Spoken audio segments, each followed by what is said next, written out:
विशेष रूप से राजनीति भ्रष्टाचार पर हमारे देश के गठन के बाद से सब कुछ राजनीति नेता और सरकारी क्षेत्र में शासन करने वालों तुम्हारा होता है।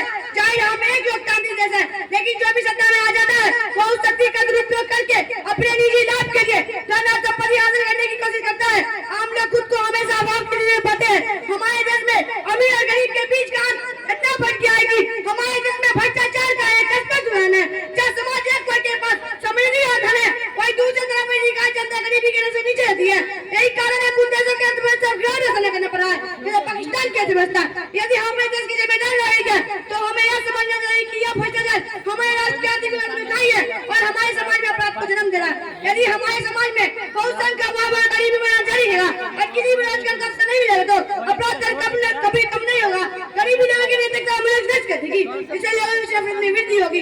हमारे इस मुद्दे को हल करने और हमारे देश के संपूर्ण विकास के लिए मार्ग प्रस्तुत करने हेतु संघर्ष करने का शेष में इस तत्व की परवाह किए बिना असामाजिक तत्व हमारे देश के राजनीतिक व्यवस्था के भीतर है या बाहर है, संसद को इनकी आवश्यकता नहीं पारित करना चाहिए। हमारे देश में सभी के लिए सामान्य रहना चाहिए। कभी कोई भ्रष्टाचार के पीछे कारणों का विचार और मूल्यांकन करता है तो यह अनगिनत हो सकते हैं। हालांकि भ्रष्टाचार की रोकथाम के लिए जिम्मेदार कारणों में मेरा मानना है कि सरकार के नियमों और कानूनों के प्रति लोगों का क्या गंभीर रूप से समाज में प्रयास फैलाने वाले प्रति सरकार का सहारा है।